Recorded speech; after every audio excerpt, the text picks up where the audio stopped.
Okay चलो start करिए आगे। एक ज मिनिट अटेंडेंस ले ले।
ओके चलो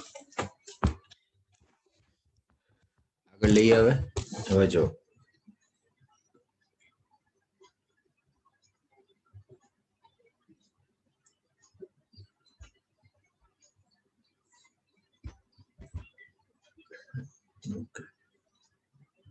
તો હવે આપણે આગળ વાત કરીએ છીએ માલ્ફિજિયન કાઈની અથવા કઈ રીતે આખી રચના હશે।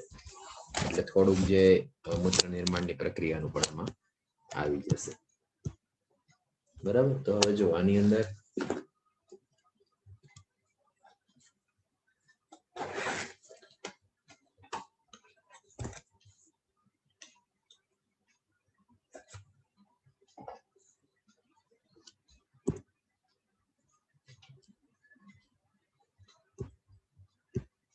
શું છે કે સૌથી પહેલા આપણે માલ્ફિજિયન કાઈ જે છે સમજવું હોય તો તમને ખ્યાલ છે કે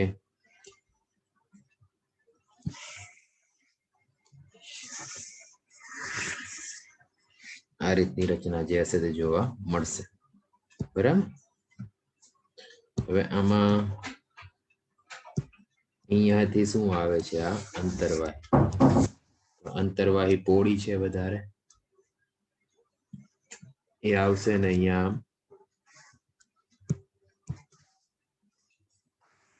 વિભાજિત થશે ને આ દેખાય છે બહિર્વાહી। ઓકે, બહિર્વાહી સાંકડી હશે, અહીંયા એ વિભાજિત થશે ને આવી રીતના કેશિકાના રુધિર કેશિકાના ઝાડ જેવું બનાવશે। બરાબર, બાઉમેન વાળું અલગ કલરથી બનાવીએ તો મજા આવશે। બાઉમેનની કોથળી આપણે અલગ કલરથી બનાવીએ।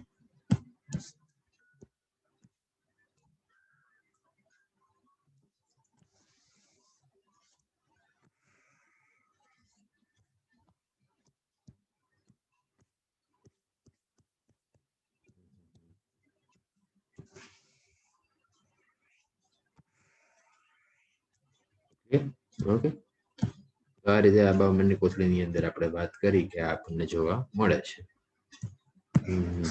કેમ આવું થાય છે?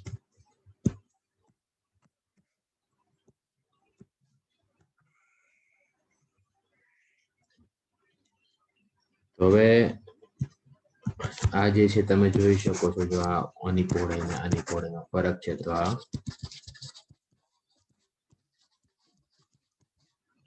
જે છે બહિર્વાહી ધમનિકા, બરાબર.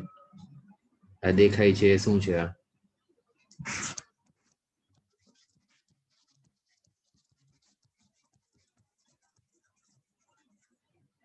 ઓકે, આપણે ખ્યાલ છે કે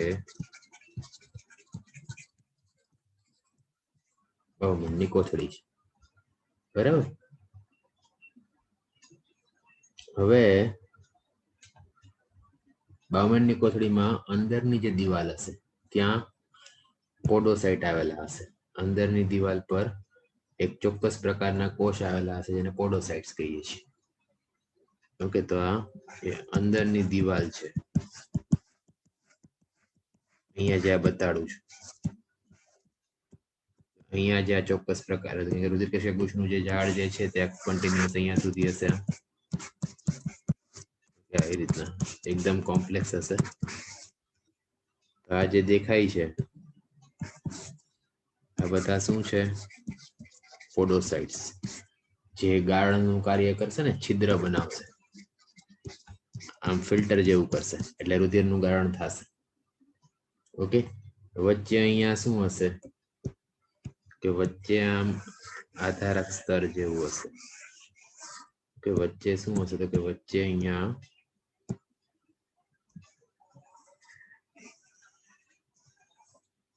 આધારક સ્તર જેવું હશે.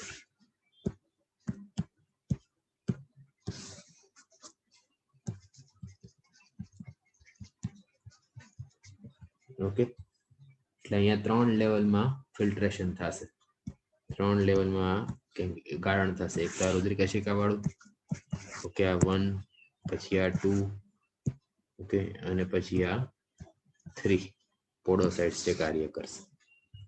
બીજું અહીંયા શું હશે આ જગ્યા પર? ઓકે, આ જગ્યા પર જે કોષ હશે આવી રીતે, ઓકે, આ બધા કોષ કેવા હશે? તો યાદ રાખજો, આ બધા કોષ જે છે તે સૂક્ષ્મ અંકુરો ધરાવતા હશે. તે પક્ષમલ સૂક્ષ્મ અંકુરો ધરાવતા હશે. ઓકે, એટલે એ બધા કોષ જે હશે તે આ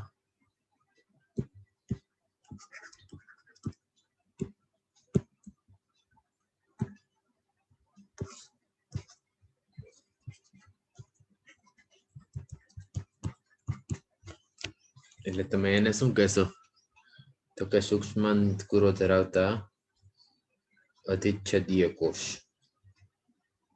સૂક્ષ્મ અંકુરો ધરાવતા અધિચ્છદીય કોષ તમે એને કહી શકશો. ક્લિયર? કયા અધિચ્છદીય કોષો યાદ છે કોઈને?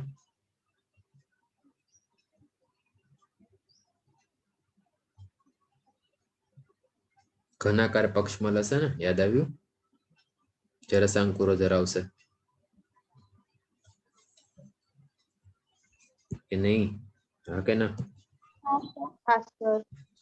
હા સર.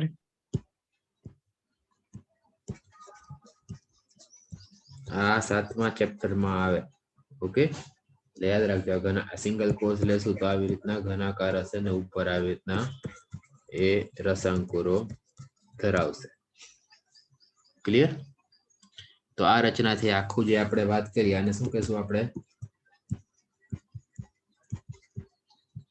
માલ્ફિઝિયન કાય.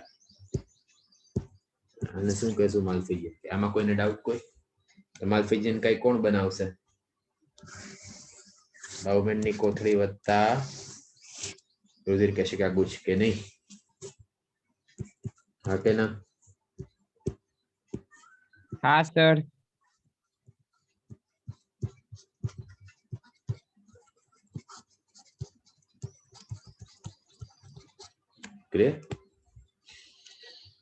એટલે આ રીતે આપણે વાત કરીએ તો આ આખો ભાગ જે છે અહીંયા સુધી આ કેશિકાઓનું ઝાડ છે, પછી આ આધાર અક્ષર ને પછી અંતમાં આપણે નીચે જોઈએ તો આ બધા જે છે આ ત્રણે ત્રણ જે છે જે મેં ડાર્ક કર્યા છે ત્રણે ત્રણ શું કરશે કે ફિલ્ટ્રેશન કરશે કે ગાળણની પ્રક્રિયા કરશે. ઓકે, હવે રુધિર કેશિકા ગુચ્છમાં તમને ઓલરેડી વાત થઈ એમ રુધિર અંદર આવશે શેનાથી? તો રુધિર અહીંયાથી અંદર આવે, અહીંયાથી, અને અહીંયાથી બહાર જશે ને કે નહીં? તો રુધિર જે છે એ અહીંયાથી અંદર આવે. ઓકે, અહીંયાથી આ રસ્તે અને બહાર જશે અહીંયાથી બહિર્વાહીમાંથી. બરાબર, પછી પીસીટી જે છે તમને ખ્યાલ છે કે બાઉમેનની કોથળી શેમાં જશે? આ ભાગ શેમાં ખુલશે? તો આમાં ખુલે છે ને, જો આ ભાગ શેમાં ખુલે છે? નિકટવર્તીમાં. નિકટવર્તીમાંથી હેન્દ્રના પાસના બે ભાગ આવે, આરોહી અવરોહી. વાસા રેખા જો હશે તો એની ઉપર હશે. પછી એ ક્યાં જશે? ડીસીટીમાં. બરાબર, તો આ બાઉમેનની કોથળી સીધી અહીંયા, પછી આ પીસીટી, પછી આ હેન્ડલેનો પાસ, પછી આ ડીસીટી નિકટ દૂરસ્થ, અને પછી એ ક્યાં જાય? સંગ્રહણ નલિકા. ખ્યાલ આવ્યો? ઓકે, સંગ્રહણ નલિકા જે છે એ મૂત્રને ગ્રહણ કરે દરેક ઉત્સર્ગ એકમમાંથી, અને સંગ્રહણ નલિકા શેમાં ખુલશે? તો એ ખાસ યાદ રાખજો, બેલિનીની નલિકામાં. સંગ્રહણ નલિકા ખુલશે બેલિનીની નલિકા. ઓકે, સંગ્રહણ નલિકા જે છે એ ખુલશે બેલિનીની નલિકામાં.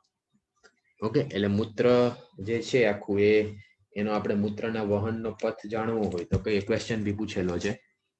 ઓકે, તો કઈ રીતે હશે? હા, પોડોસાઇટ નો તમે ખ્યાલ રાખજો. પોડોસાઇટ જે છે ને, ઓકે, એ પોડોસાઇટ આ પ્રકારની રચનાઓ ધરાવે. ઓકે, આ પોડોસાઇટ જે છે આ પ્રકારની રચના ધરાવે, જેનાથી ફિલ્ટર જેવું બનશે. ઓકે, છિદ્ર એટલે રુધિર જે હશે ને એ પસાર થશે ને જ્યારે આમાંથી, તો એ આમ છિદ્ર જેવા માંથી પસાર થશે. ખાલી તમને ખ્યાલ હોવો જોઈએ. ફિલ્ટર કે ગણી જેવા છે. બરાબર, એ આપણે આગળ મૂત્રપિંડ નિર્માણમાં વાત કરશું. મૂત્રના પથનું તમને પૂછે આ ક્વેશ્ચન બી પૂછે છે કે યુરિનેશન થાય તો મૂત્રનો પથ કઈ રીતના હશે? તો બધા જ ઉત્સર્ગ એકમો જે હશે, ઓકે, એ ભેગા મળીને બધા શેમાં જશે?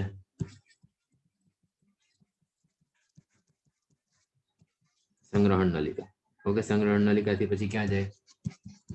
કેલાઇસિસ યાદ છે, ગઈકાલે વાત કરી હતી. ઓકે, કેલાઇસિસ ને મજ્જક પિરામિડ ને બધું યાદ છે. ઓકે, એમાં પસાર થઈને ક્યાં જશે? મૂત્રપિંડની વાપમાં. એમાંથી મૂત્રપિંડ નલિકા, મૂત્રપિંડ નલિકામાંથી મૂત્રાશય, મૂત્રાશયમાંથી મૂત્ર.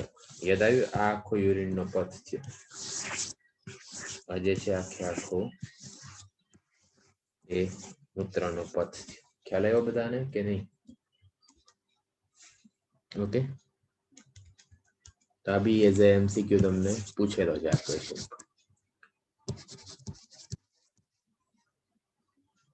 ઓકે, સંગ્રહણ નલિકામાંથી આમ અહીંયાથી એ બેલિનની નલિકા જે છે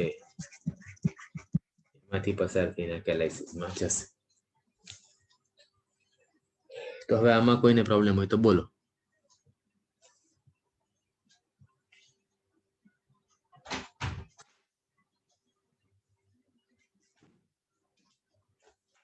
તકલીફ કોઈને આમાં? ના સર. ઓકે, હવે જો હવે આપણે વાત કરવાના છીએ મૂત્ર નિર્માણની પ્રક્રિયા. ઓકે, આપણે વાત કરવાના છીએ મૂત્ર નિર્માણની પ્રક્રિયાની.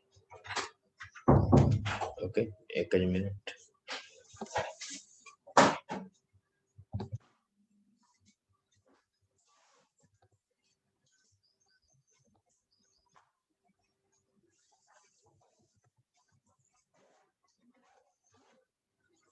ઓકે, આમાં તમે વાંચજો ટેક્સ્ટ બુક માંથી જ, પણ તમને જે ગણતરીને જે આવશે એ હું તમને ખાસ સમજાવું છું, કે આમાં ટેક્સ્ટ બુકના અમુક વાક્ય જ કામના છે તો હું તમને કરાવી દઈશ, પણ એમાં અમુક કેલ્ક્યુલેશન જે આવે છે એ બહુ ઇમ્પોર્ટન્ટ છે. બરાબર, એ જ સમજવાનું છે પરિવહન તંત્ર ને રિલેશન. એટલે આપણે પરિવહન પછી આ ચેપ્ટર આપ્યું. ચાલો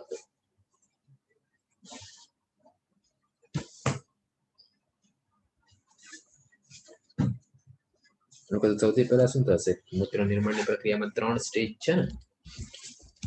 ઓકે, કેમ કે યુરિન સૌથી પહેલા ક્યાં આવશે? તો કે અહીંયા આવશે. સૌથી પહેલા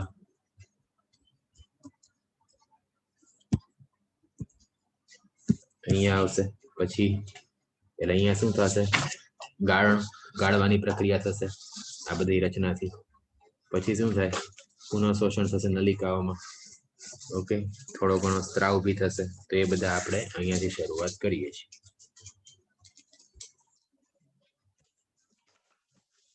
તો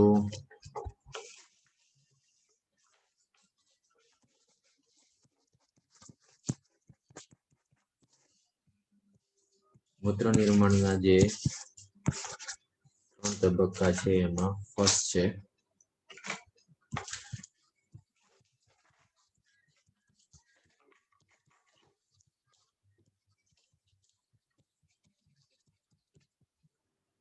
પછી પુનઃશોષણ, અને પછી સિક્રીશન ને શું સ્ત્રાવી કીધું છે પ્રક્રિયા ગુજરાતીમાં? કોઈને યાદ છે ત્રીજા તબક્કાને ગુજરાતીમાં શું કીધું છે? સ્ત્રાવ કીધું છે ને. ઓકે,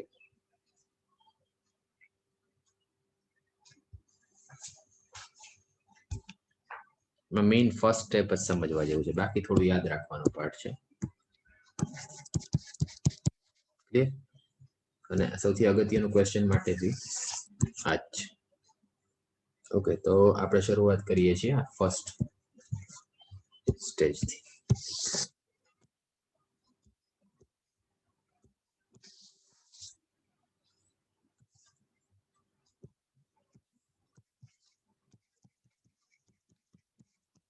તો ગાળણમાં શું થશે?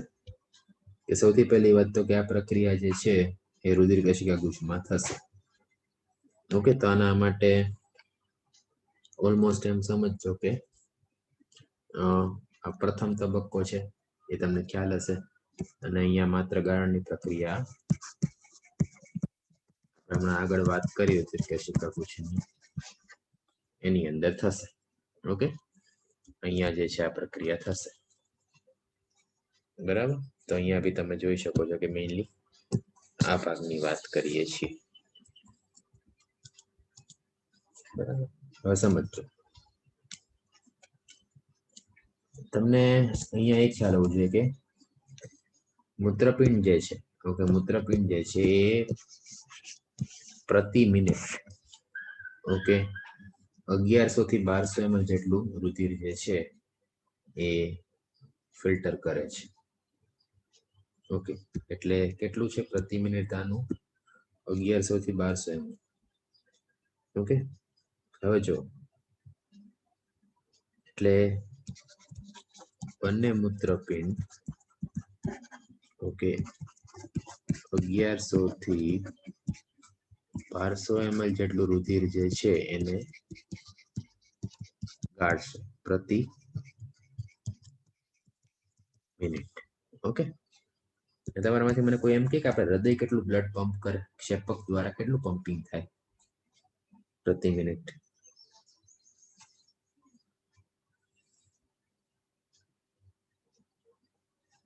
હૃદયના ક્ષેપકથી કેટલું પંપિંગ થાય પ્રતિ મિનિટ? પ્રતિ મિનિટ બેટા, એક ચક્રમાં યાદ હશે તો 5000 થી 6000 ml પ્રતિ મિનિટ થાય ને? યાદ આવ્યું? બરાબર, એટલે આનાથી આ કેટલું થયું? આનાથી 1/5, એટલે 5000 કે 6000 ડિવાઇડેડ બાય તમે 5 કરો એટલે 1/5 થયું. તો જો 1200 આસપાસ આવશે. 1000 થી 1200 આસપાસ આવશે પ્રતિ મિનિટ. ઓકે, એટલે હૃદયનું જે પંપિંગ થાય એનાથી 5મા ભાગનું જે છે ને આ ગાળણની પ્રક્રિયા થશે. ક્લિયર? એટલું તો ક્લિયર બધાને કેલ્ક્યુલેશન બેઝિક? હા સર. હવે સમજ. હવે આમાં જનરલી શું થશે કે ગાળણ કઈ રીતે થશે તમે તમને પહેલા જ સમજાવ્યું કે ગાળણ જે છે એના માટે 3 સ્તર જવાબદાર છે. કયા કયા? ફરી પાછું અહીંયા તમને યાદ કરાવી દઉં.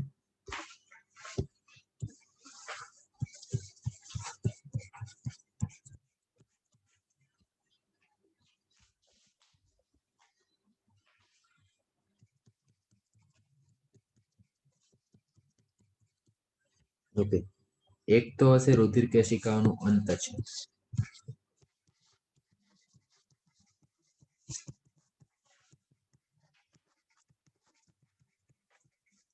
ખ્યાલ આવ્યો? બરાબર, એરો કરતો જાઉં છું. બીજું શું હશે? બાઉમેન નું અધિચ્છદ.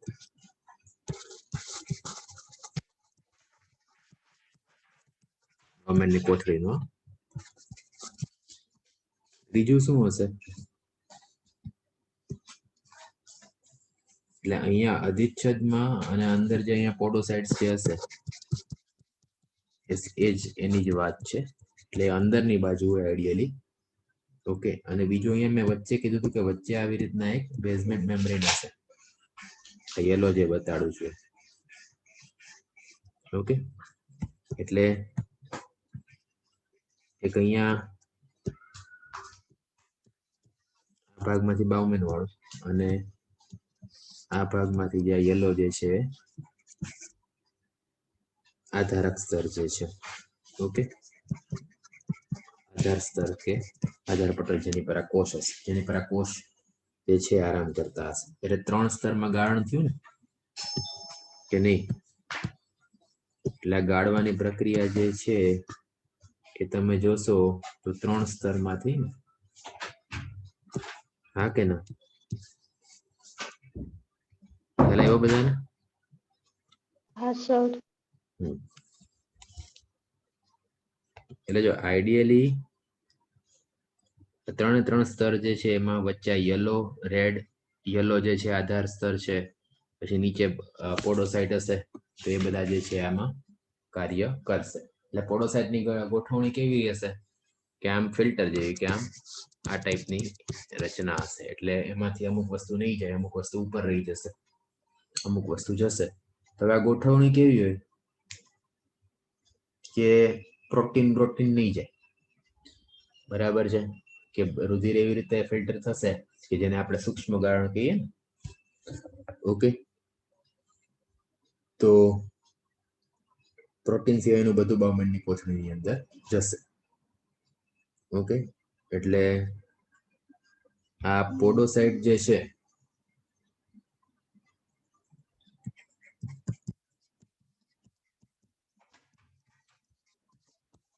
એ શું બનાવશે તો કે છિદ્રાળુ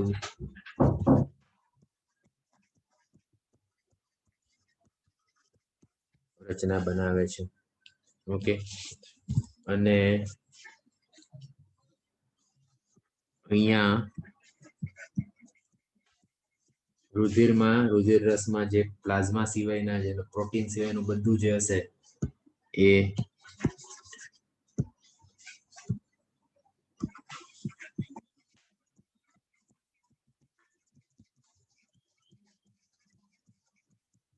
પ્રોટીન સિવાયનું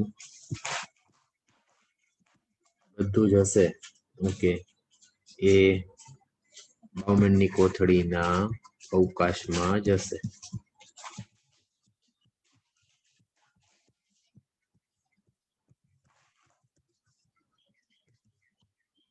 ઓકે, એટલે આ શું થયું? આને જ આપણે શું કહીએ? સૂક્ષ્મ ગાળણ કહીએ ને, એને જ આપણે શું કહીએ? સૂક્ષ્મ ગાળણ કહીએ. કે પ્રોટીનને પસાર નહીં થવા દે. ઓકે, ફોર એક્ઝામ્પલ તમને યાદ છે કયા પ્રોટીન હતા? સીરમ આલ્બ્યુમિન ને ગ્લોબ્યુલિન ને બધું યાદ છે? લાસ્ટ ચેપ્ટરમાં ભણ્યા હતા કે નહીં? હા સર. ઓકે, એટલા માટે તો જો ઘણીવાર અમુક વાર ટેસ્ટિંગમાં જો યુરિનની અંદર પ્રોટીન આવે તો એ શું બતાડે છે કે મૂત્રપિંડ સરખું કામ કરતું નથી. એટલે આલ્બ્યુમિન છે, ગ્લોબ્યુલિન છે, આ બધું એમાં જોવા નહીં મળે. જો આવશે તો શું દર્શાવે છે કે આ સરખું કાર્ય થતું નથી, કિડનીનું જે ગાળણનું કાર્ય છે એ સરખું થતું નથી. ક્લિયર એટલું? એટલે મોટા ભાગે શું છે કે બધી મોટાભાગની વસ્તુઓ જે છે અહીંયા એનું ગાળણ જે છે થઈ જશે. બરાબર, તમારા સિલેબસના રેફરન્સમાં તમારે એવું મગજમાં રાખવું. પ્રોટીન અહીંયા આ લોકો એવું કહે છે. હવે જો સમજો, હવે આપણે અહીંયા થોડી કેલ્ક્યુલેશન છે આના આધારે, જેને કીધું છે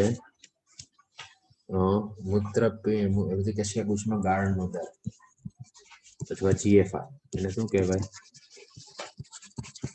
ગ્લોમેરુલર ફિલ્ટ્રેશન રેટ. એટલે શું છે? તો કે આનું ગુજરાતી કરીએ તો GFR ગુજરાતીમાં જ રહેશે, તો તમે આને ગ્લોમેરુલર એટલે રુધિર કેશિકા ગુચ્છ ફિલ્ટ્રેશન ગાળણ અને દર એટલે રેટ. બરાબર. હવે જો GFR આ લોકો શું આપ્યું છે કે નોર્મલી સામાન્ય હેલ્ધી મનુષ્યમાં કે તંદુરસ્ત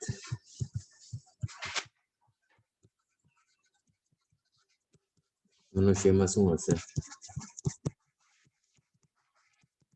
125 ml પ્રતિ મિનિટ હશે. 125 ml પ્રતિ મિનિટ હશે એવું કીધું છે. બરાબર. તંદુરસ્ત મનુષ્યમાં GFR જે છે એ આટલો હશે. ઓકે, એટલે તમે આને સાદી ભાષામાં ગાળણનો દર કહ્યું. હવે 1 કલાકમાં કેટલી મિનિટ હોય? 60 મિનિટ હોય ને,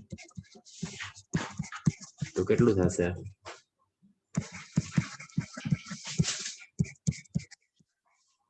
એપ્રોક્સિમેટલી એટલું થશે કે નહીં?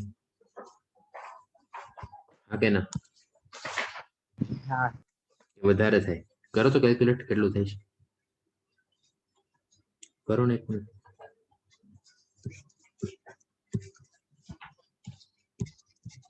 $7500 આવે.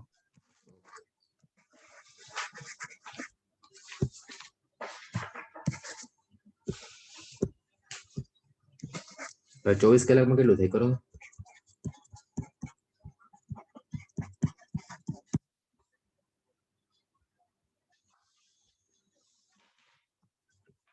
કેટલું થાય છે? કેટલા ml આવે છે? 1,80,000. એ તો ડાયરેક્ટ કીધું, એટલું નહીં આવે. કરી જોજો.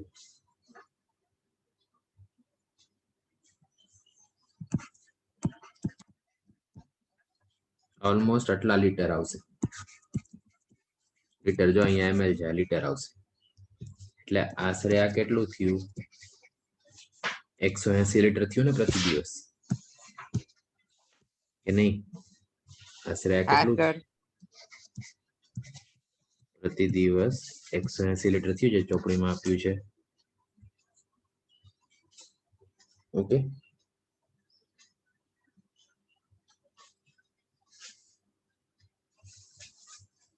તો આ જે છે એના આધારે થયું, એપ્રોક્સિમેટલી તમને આટલું મળશે.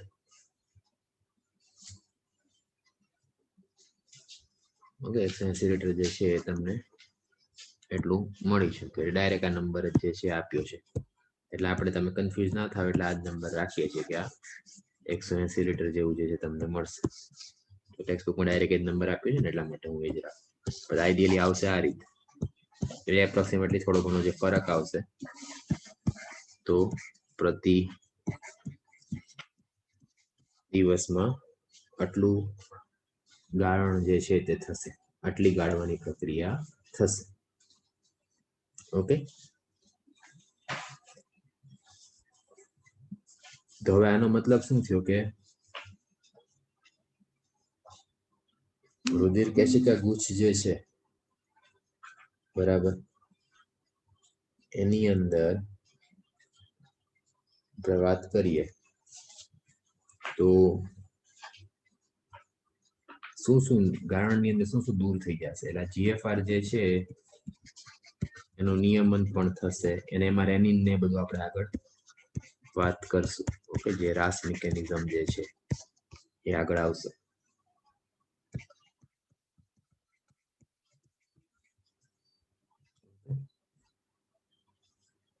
હવે જો આમાં તમને એવું પૂછું કે આજે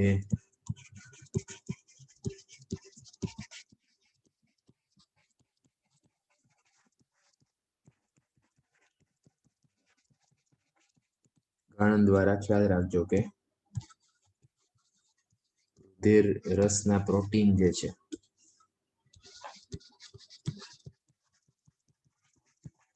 પછી આરબીસી ડબલ્યુબીસી બધા રક્તકણો હશે ને, ઓકે, કણિકાઓ ત્રાકકણો જે છે આ બધું દૂર થશે. આ બધું ગાળણ દ્વારા થશે. એટલે આ બધી વસ્તુ જે છે એ શેમાં નહીં હોય તો કે મૂત્રમાં પણ નહીં હોય ને. ઓકે, એટલે આપણે ડોક્ટર જે છે પેથોલોજી ટેસ્ટિંગ ની વાત કરીએ છીએ લેબોરેટરીમાં ત્યારે આ બધું આવે તો એ પછી ડોક્ટર નક્કી કરે કે કંઈક ખામી છે આંતરિક અંગોમાં. એટલા માટે આમાં યુરિન ટેસ્ટિંગ જ્યારે કરાવીએ પેથોલોજી લેબમાં તો એ મેઇનલી આ ચેક કરવા માટે આવું કંઈ ના આવવું જોઈએ.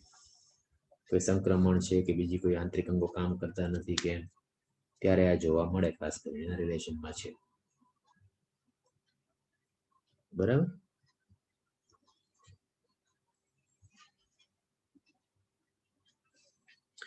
તો આ જસ્ટ તમને ખ્યાલ આવે એટલા માટે સમજાવ્યું.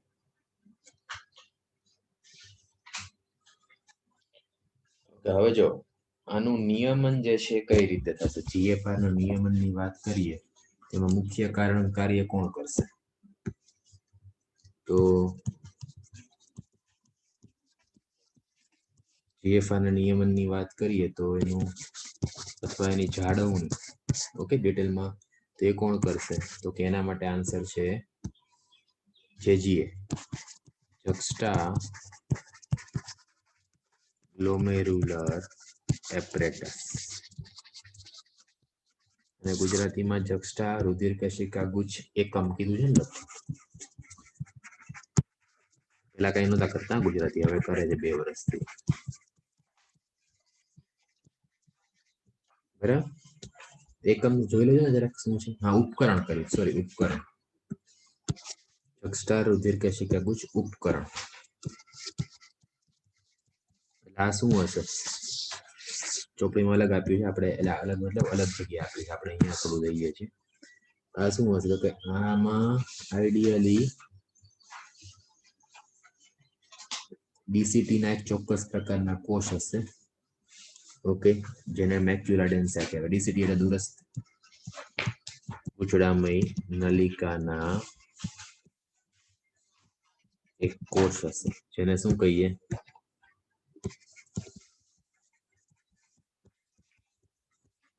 મેક્યુલા ડેન્સા. બરાબર. અને બીજું શું હશે તો કે આમાં તમારી ચોપડીમાં કહે છે કે જક્સ્ટા મજ્જક કોષ હશે, ઓકે. અંતર્વાહી ધમનિકા જે છે આઈડિયલી બહિર્વાહી આવે, કેમ કે બહિર્વાહી સંપર્કમાં હશે. તમને ખ્યાલ છે ને, બહાર તો બહિર્વાહી જાય ને. તારો કીધું કે અંતર્વાહી ધમનિકાના જે છે એના જક્સ્ટા